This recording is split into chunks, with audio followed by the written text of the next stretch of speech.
Well, the Alzheimer's Association, the Greater Indiana chapter, is backing its mission by making its largest research grant ever. Business of Health reporter Kylie Valletta is here now to talk about how the money pushes a prestigious IU School of Medicine study to the next level. Kylie. That's right, Gary. About 1 year ago, the IU School of Medicine landed its largest single grant from the National Institutes of Health. The $45 million award tapped the university to lead a 5-year national research study focused on the youngest patients with Alzheimer's.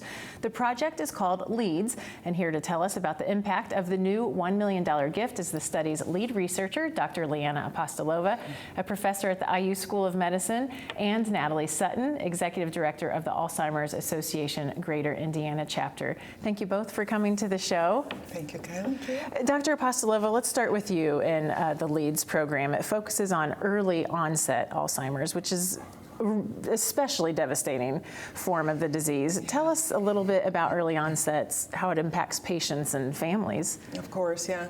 What we know about Alzheimer's is really all coming from the late version of the disease, which is 95% of those who are affected with Alzheimer's.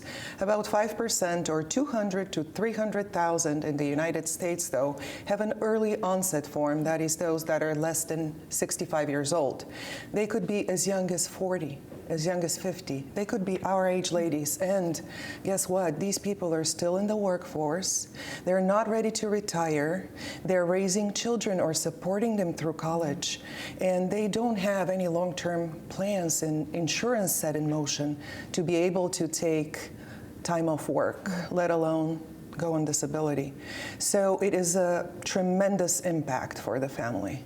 And Natalie, let's talk about the $1 million grant that your organization is providing the study and how it really kicks it up a notch. It really does. The NIH funding, obviously significant, and allows data collection from all over the country for the study. But the initial NIH funding only funded researchers to look at about 2% of the genome. So our $1 million grant is going to enable the researchers to study the entire genome of all 600 patients across the country.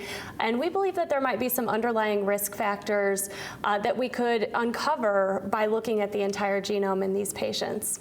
So, Dr. Apostolova, you're focusing on early onset, but studying that, do you learn more about Alzheimer's disease in general? Yes, of course, especially with the genetics portion of it.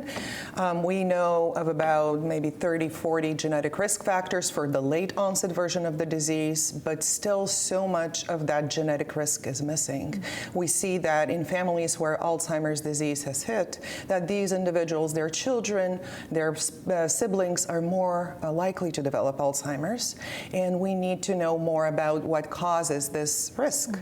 And by studying early onset, we will be able to see the most aggressive genes that we have not discovered simply because we have not looked at patients this young.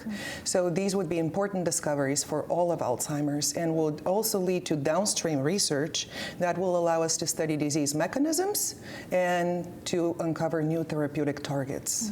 So, Natalie, early onset, because it's rare, is it less studied, and did that help the organization decide how to direct its dollars? Absolutely. This group of patients has really not been studied by other research in the past. So much of the early onset research has focused on the familial form of the disease. And at the Alzheimer's Association, we're looking at the entire scope of research. We're really pleased that our organization nationally has been behind this study from the beginning, but also really proud here in Indiana that this important research in the field is taking place in our backyard. So it was a great opportunity for our local board of directors to support this work. And speaking of research taking place here, Hoosiers are involved. Tell us how we can get more involved.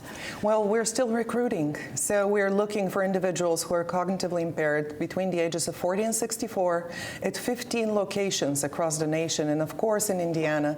So if there is anyone that these are Anyone that knows, please come call us, call Indiana University, and visit us at the website www.leads-study.org. Great work taking place right here in Indianapolis. Thank you both for being here today. No problem. Thank you. Thank you. And Gary, back to you. All right, Kylie, thank you. Well, also this week, Indiana unfortunately ranks near the bottom of the list when it comes to how much federal funding it receives to fight the opioid epidemic. The Indianapolis-based Richard M. Fairbanks Foundation released a report which compares the amount of funding each state has received to its percentage of opioid-related overdose deaths.